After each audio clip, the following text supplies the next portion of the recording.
that ship has sailed. If you haven't hopped on AI, you're already behind. The ship's sailing. We got to get you on a boat that's quick, that can get you caught up to the ship so that we can get you on it and going in the right direction. Technology has progressed faster from 2000 to 2020 than we had for like the rest of humanity. When your teacher told you, what are you going to do? Carry around a calculator in your pocket all the time? You need to learn how to do this by hand. They lied. And we bought it. And then we had a group of people that came out and said, oh, well, shit, now I can tell ChatGPT to do my homework. We need to change our mindset around artificial intelligence, right? Because our education system didn't get us ready for this. Ditch diggers didn't really like steam shovel, but they needed to start to think about what they needed to do differently. If you're not thinking about how to use this tool in a way that's going to benefit everybody, benefit you, benefit your business, you're going to fall behind really fast. Hey, everybody. Walter Crosby, your host of Sales and Cigars, the podcast for entrepreneurs where the only smoke we blow is cigar smoke. Today, my guest is John Kelley. We're going to talk about using AI in a way to help you stop doing things that make you ineffective and inefficient.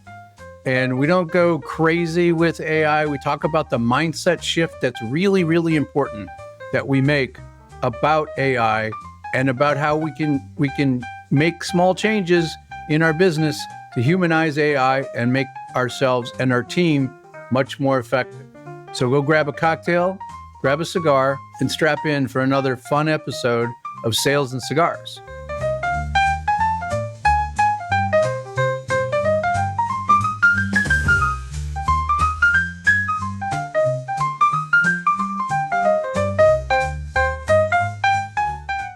John, welcome to Sales and Cigars. Appreciate you taking a couple minutes to jump on the call. Yeah, dude, I'm stoked to be here. I'm happy. I love cigars. I love sales. And you've been a great person to talk to, so I'm excited.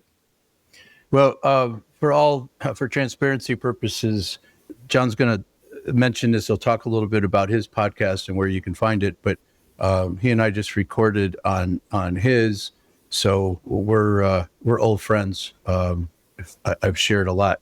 So I want to. John's got an interesting story. Does some cool work. So we want to. Let's just jump right in. Before we get going, though, like talk a little bit about the podcast, and then tell us the journey. Where can people find the podcast, and who's your audience? Man, it's an amazing show. I think obviously it's my baby, so I'm a little biased towards it. It's called Small Business Origins. It used to be called the Beef Podcast. And then we figured out that when people are asking you if you sell beef or if you talk about USDA Prime and, you know, the difference in all these things, that there's probably a problem with your messaging. So we went and changed the name up a little bit. And I like to tell people you can really think of it as a how I built that, but in my opinion, a little more interesting, you know, because we'll talk about some off the beaten path topics and get into some crazy stuff and truly learn and connect with the person that we're talking to. And my ultimate goal is to tell the story of you, where you came from, how you got into what you're doing, but then also figure out what it is you do, why it's special, and maybe why I need to engage with that product or service. So we've kind of got an open casting call, if you will. It was I've been doing a lot of guesting spots lately, and what was interesting was that it was people talk about being a free-flowing conversation, but it was a free-flowing conversation where, you know, you're cognizant of your audience, but you're also cognizant of the guest, and you just want two dudes to be having a conversation, telling stories, right? Absolutely. And when that's done authentically, good stuff comes out of it. And I think I was pretty pleased with our episode. I think we added some value to your people's. 100%. I think it's a lot like leadership coaching or sales coaching, or even just selling yourself as an entrepreneur or selling your business, right? We have those people come in and they list off those symptoms, but they're listing off the ones that are the most annoying to them. And those are the things they want to focus on. And you've got to find a way to dig and get to the heart of the problem and the root of that problem in order to offer that solution for them. And so when people come on my show, they want to be on there because they want to get publicity. And that is a great thing. But what they honestly feel they need or want, what they truly desire, may not be something they know how to articulate, or something they're articulating kind of in the wrong way. And what I don't want my show to be is rigid and every single episode is exactly the same. I want people who are like, you know what, I've got no interest in learning anything about sales coaching, but I got to listen to this episode. And I want them to listen because Walter said some crazy shit that resonated with them in their personal life, and they found value in that. And I think that I kind of treat it like a sales call would go, or a therapy session or a coaching session would go in my mind, where it's like, cool, tell me more about that. Like, I want to know more about that. And I'm curious. So I truly do want to know. And we've a wide variety of audience members, entrepreneurs, salespeople, just people that work a 9 to 5, Monday to Friday, 8 to 5, and they just like to hear some cool new products that maybe they need to buy. That's what it felt like. So it was awesome. So pay attention to this podcast as something else to add to your list. And to keep, as a host needs to keep things on track, I'd like to go talk a little bit about your entrepreneurial journey to get to where you are, because I think the topic we have today, which is some stuff to unpack, might have to do a second episode, but like let's like, because you got an interesting background, talk a little bit about what you're doing, how you got there. Absolutely. And I'm a very public person, so a lot of my personal story is out there. I'm an open sharing type guy. I want people to learn from my mistakes. And also, when people know, sometimes they send in that tip that you need. So I want people to know my story. I want to learn and get better. I do want to keep it brief because I could talk for hours about my crazy upbringing and life and career choices. I've done a lot, but I think the biggest thing that's stuck with me has always been public service. And that's what I love about marketing and love about sales, is you're still helping someone. You're still being a resource. You're still getting to fulfill inside of me that calling to serve. It's just in a different manner. I'm now serving entrepreneurs and helping them improve their life, much like what you do with the coaching and everything else, and this podcast. But you also run into burning buildings. 100%. Yeah. So that's public service is the big thing that's, just always stuck out to me. At 17, became a volunteer firefighter. And then when I was 20 years old, I became a paid EMT after a short stint in the jail, where I figured out being a cop and being a jailer probably just wasn't my calling. Holding someone up against the wall that's a coworker and calling them a bitch and telling them to meet you after the academy is over is probably not a really good decision when you're 18 and just ready. So I went into the fire service, and I fell in love with it. But rural county that I lived in, if I wanted to get paid, I got to go EMS. And then I found that I loved EMS. Progressed from EMT to paramedic, and then got a job in a bigger city, and then figured out, oh, cool, now we're merging fire and EMS, and I could become a firefighter as well, paid. So did that. I've got 20 years in now. 05 was when I started volunteering.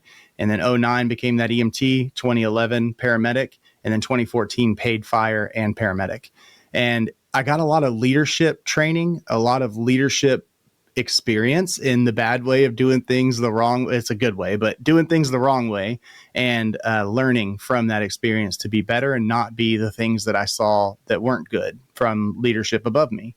And it taught me a lot about what I needed to know in business and in sales. And then I kind of stumbled into this like mental health breakdown during COVID of working 2 fire jobs full time. So I was 2 days on, 1 day off in between, 48 hours on, 24 hours off. And I burned out completely because I was focusing my efforts and energy on the wrong things. And then I stumbled into marketing because my really good high school buddy that I volunteered as a firefighter with back in the day, he went the Apple route, and then decided I'm going to be an entrepreneur and start a marketing agency, and only had a short stint in that public service as a firefighter. And so we went 2 different paths, but then we kind of came back together. And now I'm really looking for that transition at some point where I get to focus on this entrepreneurial side of things and what I'm doing. And I think what's great about my path is I do get to still do 2 things that fulfill me, but I also have that opportunity to kind of make that career change without losing anything in the long run. And I do that with a very unique perspective. Like you said, I run into burning buildings. And if you don't think sales translates into the fire service, then ask my chief how often he's got to try and sell us getting off his ass when we're chewing it out for a decision he had to make. Yeah. Being an entrepreneur, being a firefighter, you know, being in sales, you know, and you're in marketing, but you're in sales, you have to be a little different than everybody else, right? You know, there's always going to be people that we need to go do the work to show up 9 to 5, 8 to 6, whatever the time. We're always going to need that. But more and more people want this entrepreneurial idea. They love the idea, but I don't think they understand, right, what it really truly means. We understand that firefighters risk their lives for the greater good. We understand that you got to be a little crazy to go run into a building, right? Because everybody's running away, you guys are running in. Police officers do the same thing. So I think that's a common thread, right? Just being a little bit off to go do the entrepreneurial thing. You're willing to take risk, right? And even as a firefighter, your training mitigates some of the risk that you take, but you have no idea what you're running into all the time, right? I mean, you guys got maps and you understand what that building's got a lot of flammable stuff in it and you're going to approach it this way, but you don't know what people have in their apartments and their homes, right? You don't know what's exactly going to happen. And entrepreneurs, like, we like to think we got shit under control, but we don't always, right? So I think there's some commonality there. And I think you're the first firefighter, entrepreneur, sales guy that I've ever talked to. So kind of cool. I'm not sure how many of us exist. So the thing that we were going to talk about, I think, is a big topic. And it's like, because I ask you, like, what should entrepreneurs stop doing, right? What should they stop doing that will give them time back? It should give them an ROI if they're getting time back. And what should they focus on? And you kind of brought up this idea of automation workflows and using AI to do that. So everybody's interested in AI. I don't think people really understand what the capacity is, right? Because I get to say at the end of my life that I lived the two things that changed the world, right? Electricity was here when I got here, right? So we already had that. The internet changed the world. And people looked at the internet back then the same way they're looking at AI. And AI is going to change things the same way technology has changed things in the past. So I think, I'd like to kind of get your take on AI in general. Like what are people, because I don't think we were taught how to think and use AI. I don't think we're taught, I think our education system is wildly flawed, and it doesn't teach people to think. It teaches people to be part of a cog in a machine. And if you're going to treat AI as just a simple tool, you're going to miss it. You're going to miss the opportunities. So talk about what you think about AI first, and then what I'd like to do is what can that entrepreneur who's listening to this stop doing that will help them with some marketing ideas. Man, you have me fired up. I'm ready to talk for like 3 hours on AI, but I know we can't. So I think the biggest thing that sticks out is, first of all, you're spot on. I think it was 3 years ago, maybe 4 years ago, that I had a big AI company CEO and founder on my show. And I was saying the exact same thing. This is the internet boom. And my biggest message is, even further than what you said, if you treat it like this, if you don't think it's going to be, that's gone. That ship has sailed. If you haven't hopped on AI, you're already behind. The ship's sailing. We got to get you on a boat that's quick, that can get you caught up to the ship so that we can get you on it and going in the right direction. Because with Perplexity dropping their, they have an AI browser called Comet that they just dropped, and they are allowing early testers. And then I've heard rumors that, there's a ton of other AI companies that are also dropping these AI browsers. I think that we are actually heading not just from the internet boom, but remember when Netscape hit the world, and then you had Internet Explorer and like all these different little like web browser booms that occurred. I think marketing is going to look vastly different in the next 2 or 3 years, maybe sooner, because another part of this whole AI conversation is the fact that technology has progressed faster from 2000 to 2020 than we had for like the rest of humanity. I don't remember the exact numbers, but I'm telling you, I'm close when I say that. And it's true. Technology every single year progresses so fast. I mean, when cell phones came out, you didn't need to replace your cell phone every single year unless something broke. And now I can buy an iPhone 15, and then when the 16 drops, it's a totally different animal that we're looking at. And I think that technology as a whole, AI, which has been used for many, many, many, many years, not in this exact context, it's already been around though. And it is something that is going to be the future. When your teacher told you, what are you going to do? Carry around a calculator in your pocket all the time? You need to learn how to do this by hand. They lied. And we bought it. And then we had a group of people that came out and said, oh, well, shit, now I can tell ChatGPT to do my homework, right? And we learned that. I think my millennial generation, we're so lucky to live in both of those worlds. I remember when the internet was new, and then I got to see what happened afterward, and that made me a very early adopter of AI. We've been utilizing this like crazy, and you're right. I don't even understand all of that. But what I do understand is that I was burned out and I was doing things I wasn't supposed to be doing. And then that led me into a very dark path mentally. And at work, that led me into a path of failure, which then fed that burnout and made things worse because mindset wasn't there. And that's something we talked about on my show with you, is how important that mindset is. And I think AI can help you get there, but you need a very basic understanding of it just to begin with. And I think what's going to happen is, we're not going to have to be the ones that have to figure out what we need to do all the time. We're going to be the ones that get to put that human spin on it. And we're going to be the ones that get to utilize it as a tool and a resource to problem solve, which is something that I have learned in the fire service, as well as from my father when I was growing up. And as long as we're using it as that tool and resource to problem solve, and we're putting our human spin that says, this is why you need to work with me, or this is how I'm utilizing it in order to benefit me, which may be very different than Walter, you're going to find a whole lot of success, and you're going to be ahead of that curve. You're not going to be one of those people that we watch on video. I don't know if you remember that video going around of a set of talk show hosts, and they were talking about this newfangled internet thing. And what is this little symbol? And it was the @ symbol. And they're like, man, this is kind of a fad.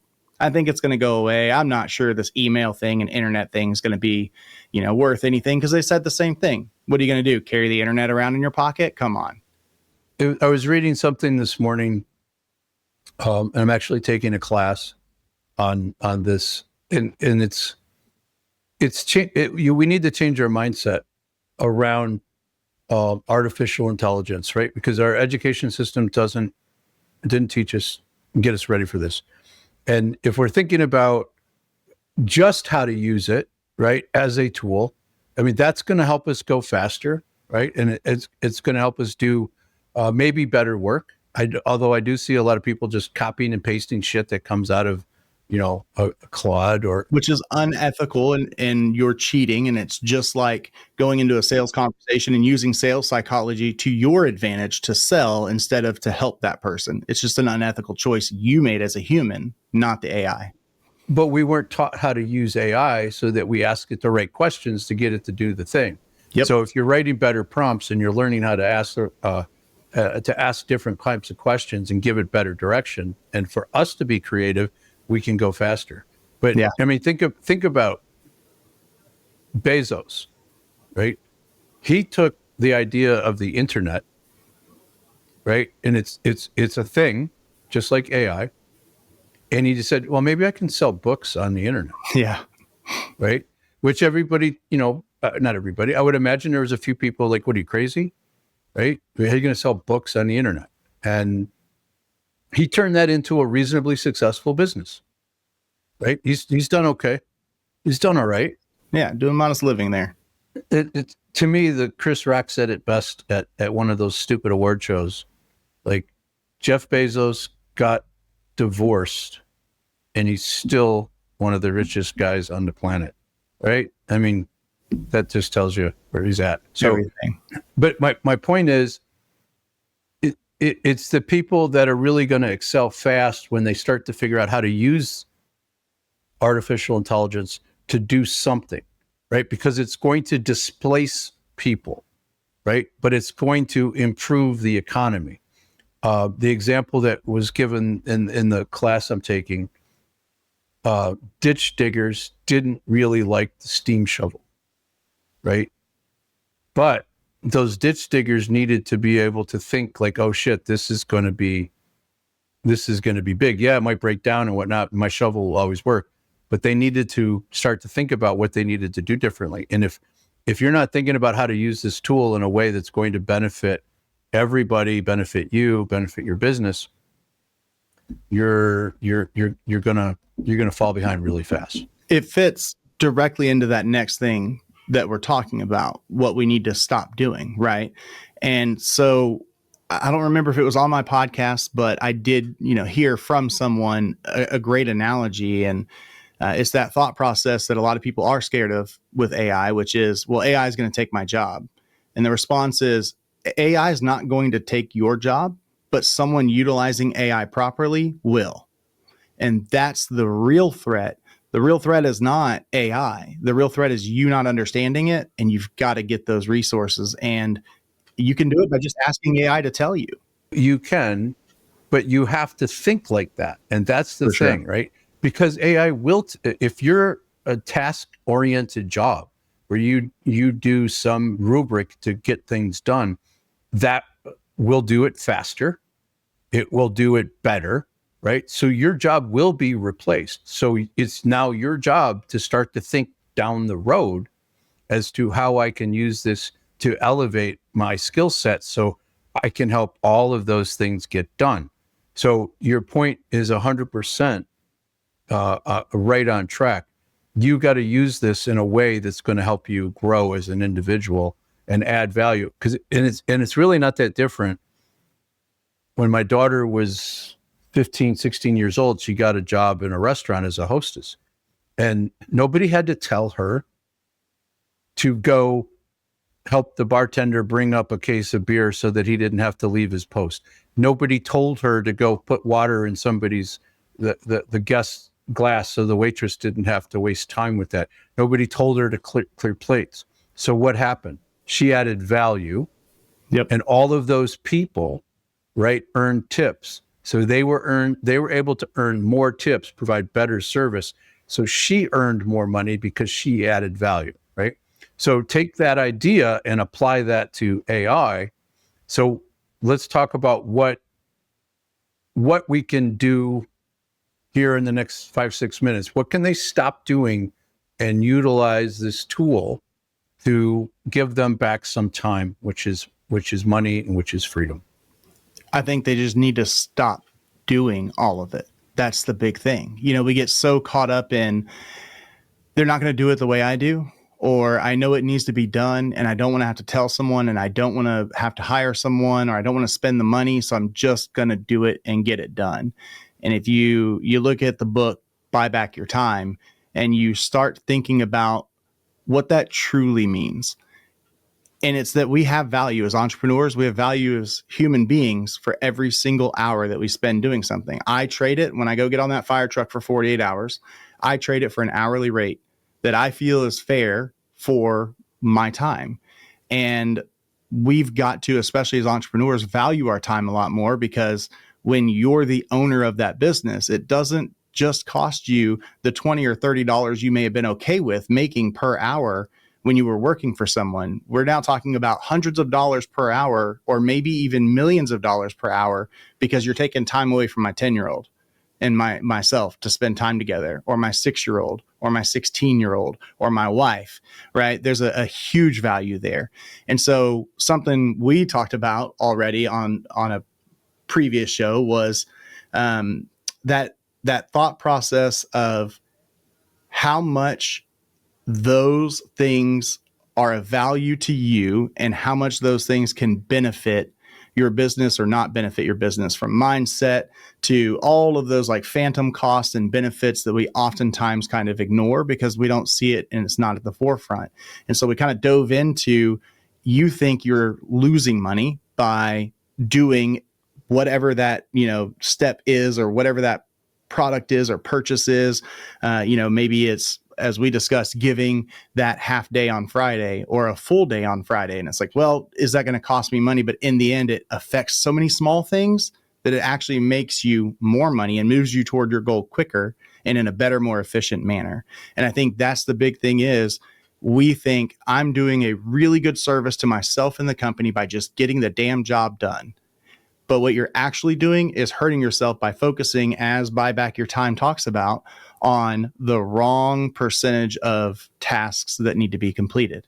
And if you're an entrepreneur and you're focusing all of your efforts on daily little tasks that are repetitive, like, I guess it's easier for me to think from the salesman perspective. If I'm focusing all of my efforts on emailing back and forth with this client, texting back and forth with this client, doing all of these small things, well, then all of a sudden now I find myself trying to catch up every single week for a day or two, instead of hopping on the phone and having sales calls, or hopping in the car and going and meeting people in person at their facility and speaking with them, which is where I know I can excel in selling, or hopping on a Zoom and having a meeting, virtually, but still kind of in person, so that I can really connect with that person and then help somebody. I'm taking away from my ultimate goal of helping someone, and it's costing you money. It's costing you leads. It's costing you so much.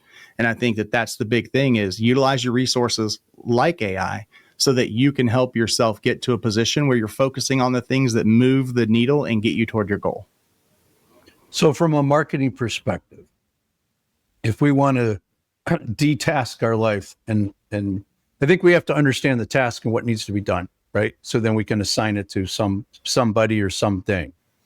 Is there something that you as an entrepreneur have done in the last, Q2?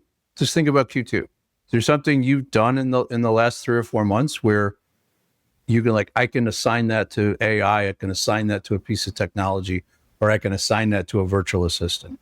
What is putting you on the spot a little bit, but is there something that you did easily that you were like, oh, I don't know if this is going to work, and you got back a couple hours? We made so many changes that it was awesome.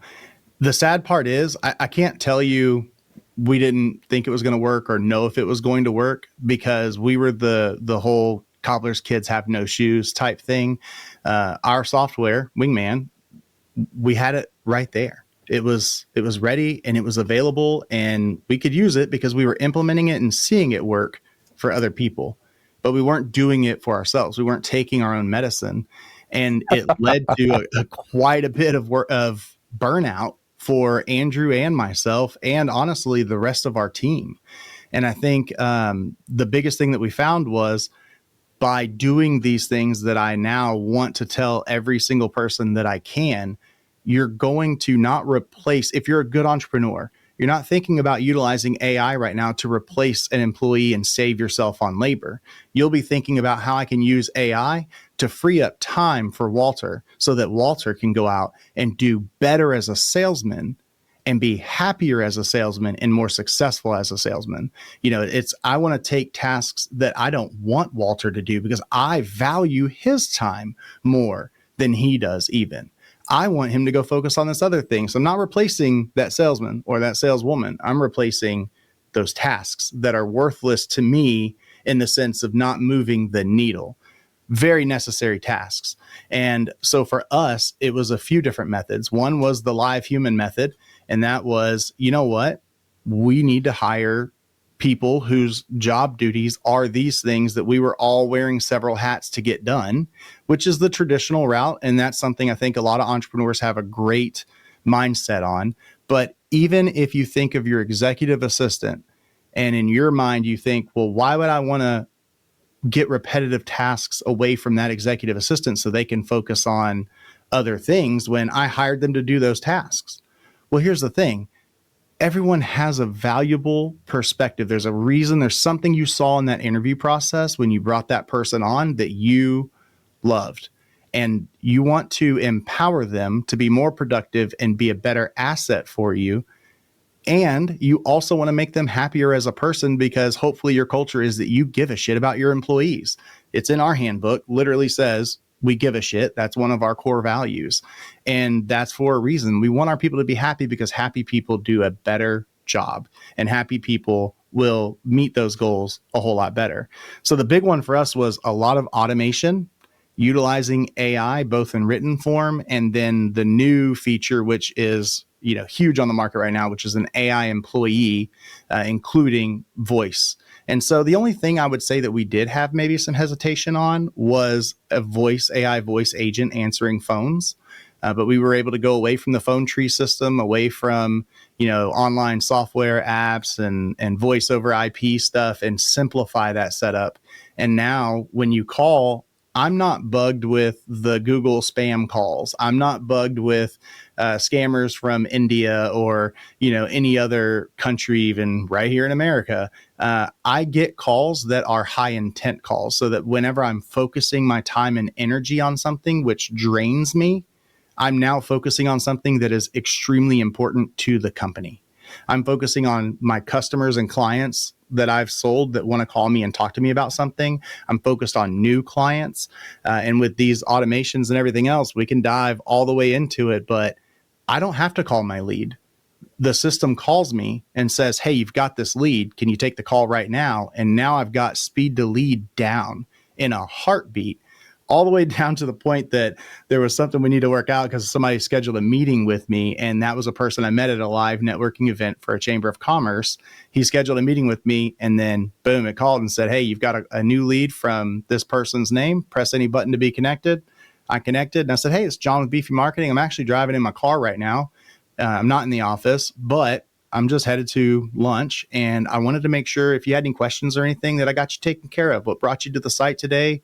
What were you trying to do? And he was like, hey, man, we met at the chamber breakfast this morning. I just scheduled that meeting that we said we needed to get done. Oh, cool. Sorry. Like I said, I didn't have everything in front of me, man. I'm literally driving down the road, hands-free, talking to you. I'm so glad you got that meeting scheduled. Anything I can do for you ahead of that meeting to kind of, help it be a little more productive for you? No, I think I'm all set. Excellent. He showed up to the meeting.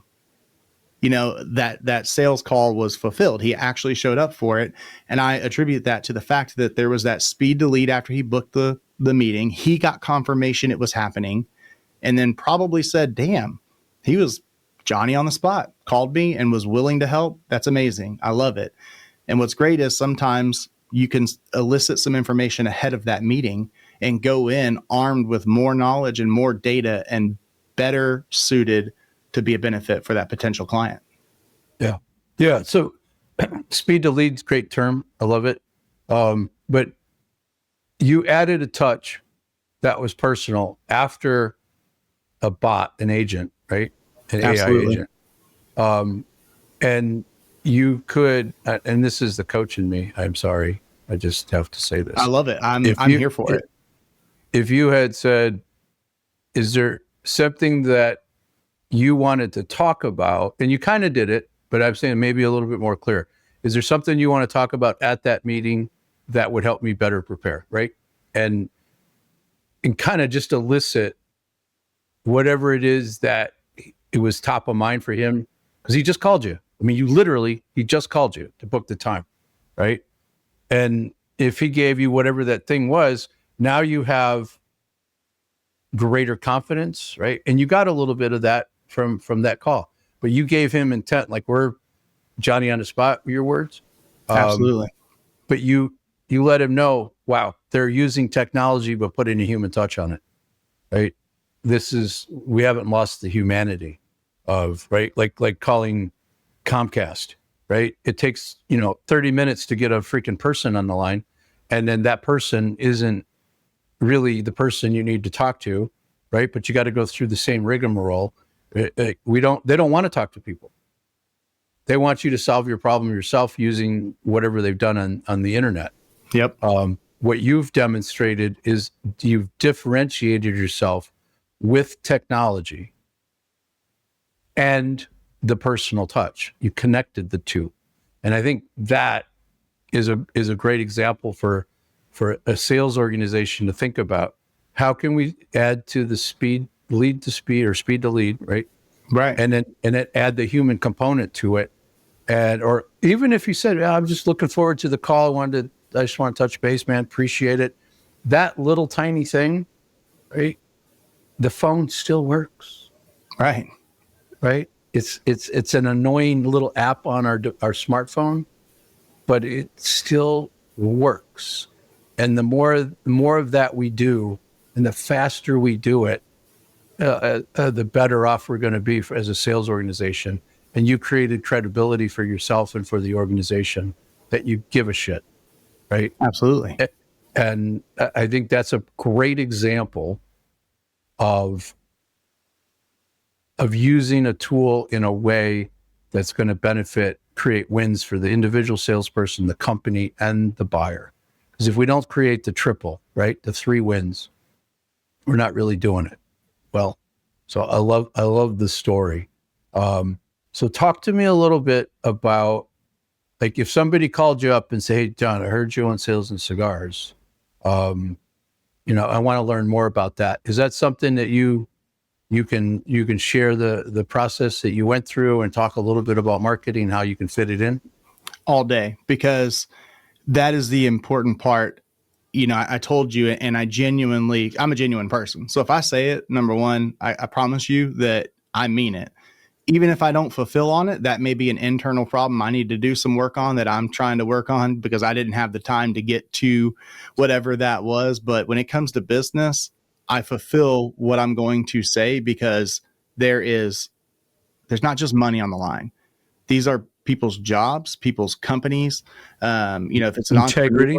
Yeah, exactly. And if it's an entrepreneur, they care about the people that work for them, and they want this success, not just for them to be rich and be like Bezos and, launch a rocket up to space and whatever else. They want success so that they can feed other people and help those other people find success. And so we understand that it is so important to have a sales coach, a leadership coach, a mindset coach, a life coach. Like, you've got to have people in your life that are helping you sharpen your instruments and become better at whatever it is that you want to do. And so we invest heavily in education. And a lot of people will tell you, you need to just not spend so much time solving their problems and giving them the answers. Like, you're just giving away that information, and they're walking away from your sales call or your sales meeting, and they're just ready to go do it because you gave them all the secrets, everything that you were going to do. And I'm like, cool. Because if that's what they want to do, they're not a good fit for me. Because if they want to spend $0 so bad that they're willing to spend hundreds of thousands of dollars, potentially, depending on the size of this client, in their own personal time doing everything that I just lined out, they're not a good fit. If they already have a team in place that could do all the things I just gave them, then they're not a good fit. Or their team is going to realize and value the fact of, oh, you know what? John educated me on this so well that I can now take this to my team and do these tasks on my own. Oh, I can make them more efficient by hiring John's agency instead of having to hire another $50,000, $60,000, $70,000 employee plus benefits, retirement, and all that stuff.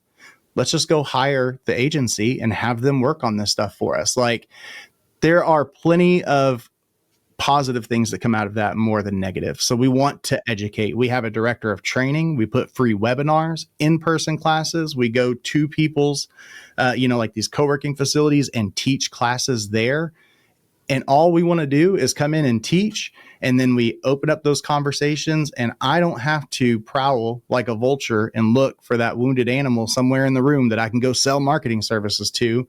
I just stand at the front, and when the class is over, 20 people walk up and they thank you for teaching the class and say they learned so much. 4, 5, or 6 of them say, hey, I need to find out more about this. I need to implement AI into my business. Can we schedule a meeting, some time to talk? Because to me, the ultimate success as a business or as a salesperson is not having to sell a damn thing.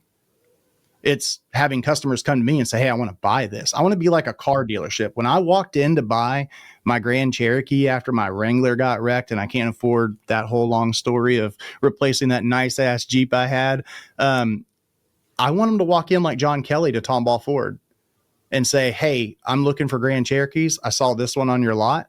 I like it. I want to test drive it. And then less than 2 hours later, I drove home in it. The salesman didn't have to sell me on Jeep or Grand Cherokees or why I should get the older one that I got because it has a V8 with a Hemi. I already sold myself on that. That's what I want. So we educate 100%. Luckily, because most of those car sales guys are awful at sales. It's true. So you've shared a bunch of information here. You're doing classes. You're helping people how to understand how to bridge this gap. What's the best way for those people to reach out, learn more about John and Beefy Marketing? Yeah, my personal brand. If you want to connect with my personal brand, johnthemarketer.com. I'm on all the social media channels at John the Marketer on Instagram, TikTok, all those different places. And I do have some like recordings of our AI employee working on TikTok and Reels.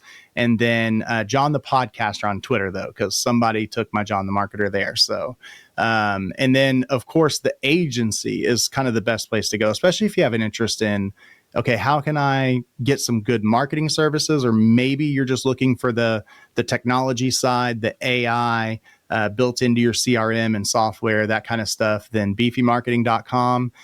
Grab some of the free webinars. If you're in the Southeast Texas region, come to some of our classes, network with us. We'd love to have you. Education's huge. We want you to understand these things and we want you to understand why it fits your goal. And then we want to help you get there. Awesome. All right. Thank you for that. I think this is something people need to dig into and really change their mindset about AI, and you're helping them do that. So last question, John. Any relationship with cigars, past or present? All the time. So luckily for me, I've never really had like a strong draw of I got to smoke a cigarette. I got to smoke a cigar. I got to, my mom and my dad and everybody around me smoking cigarettes growing up, with a closed up windows in the car and everything else kind of actually made me hate the smell. Yep. And cigars don't have that smell. They have a beautiful smell, especially a good cigar. They taste great. First time I had one was 18 years old in Cancun, and I had a Cuban. My lips were tingling because I was inhaling the shit out of it.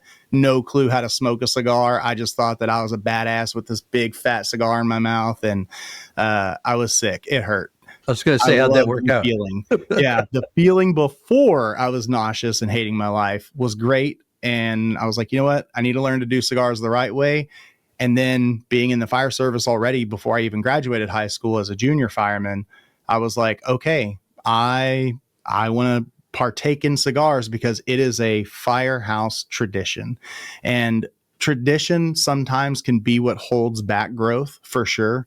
But in the fire service, there are some traditions that will exist forever if you're at a really good firehouse. And so our brand new firehouse we just built is the one that I'm a B shift lieutenant at. And we've got a nice back patio with nice furniture, a TV, a big, huge ashtray right in the middle of the table. And we've got firemen that have humidors in their lockers because that's how much we love cigars. I'm not as smart and intelligent as I want to be and researched on cigars as I want to be, but I love a good one. I usually just trust the people that I'm with and try it out and see if it works for me and if I like it. And the big thing is it has nothing to do with a cigar. It has nothing to do with smoking. It has nothing to do with if you like nicotine or not. It has to do with brotherhood, which common theme in our conversations, Walter, has always been it plays into everything, and it really does, because it's not about sitting and smoking that cigar. It's about bonding with your crew. It's not about just bonding with your crew and being friends and covering for each other at work and having fun. It's about being able to notice a mental health breakdown coming in a coworker before they even know it, and then having the balls from the bonding that we have done to say, hey, bro, you're not acting right. What's wrong? Nope, I'm fine. Okay, you can shut the fuck up. What is wrong? Tell me what's wrong. And when you find that and you keep that person from killing themselves, because that's what's happening to our first responders and our veterans. It's why I'm a part of a nonprofit, as if I have all the time in the world. When you can do that, that's amazing. And if you don't ever have to do that because you don't get there, even better. But then now on a leadership perspective, empowering people that are your subordinates, that are your coworkers, empowering them to do the things they need to do to be super successful in this business is what it's all about, man. It plays into every single thing. So the cigar is great. I love it, but it's all about the fact that you're connecting with other human beings, keeping yourself from burnout, keeping your mindset positive, and you're going to find success. If you want to drink bourbon instead of smoke cigars, let's drink bourbon. You want to just sit out there and not smoke, drink, or do anything. You just want to sit outside and just talk to somebody. Cool. If that's what you enjoy, find something you enjoy and lean into it as much as you have with Sales and Cigars. I love it. Yeah, that's a great story. Meals is the other tradition, right? You guys do share cooking and meals, right? Big time. Yeah. So a lot of what I hear when I ask that question is some form of camaraderie, right? Whether it's dad and the son, or the uncle and the nephew, or the brothers, or, I can walk into a cigar shop in just about any town I go to, right? And, everybody looks, who's this guy? What's he going to do? Right? And then you pick up the cigar and you're a brother of the leaf in that moment, right? Or a sister in the leaf. Yeah. And you really, you've got that thing in common. And there could be like everybody from every walk of life, right? It doesn't matter demographic. It doesn't matter economics. You're in, and you've got a group of people that you can hang with.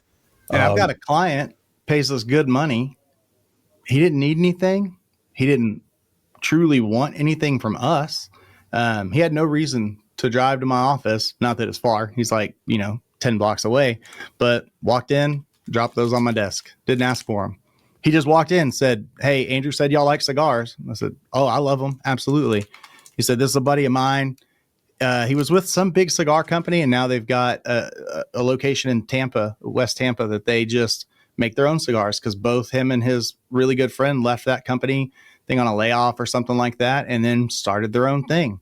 And now that's what they do." So he's good friends and gets entrepreneurial tips from him, gives those as well. He gets, some of that like sideline coaching from him, gives some of that as well. And then he gets good free cigars. He's got a shit ton. And he's like, "Hey, I love y'all. I love working with y'all. Y'all are cool dudes. Here's some cigars for you." And it's just like, that's a connection with that client that I never could have truly solidified when he was a lead. That is something that came naturally and over a bond over cigars. Yeah, it's a real thing. I can tell you, I've sat with clients, sat on a guy's boat celebrating the victory with a cigar, right?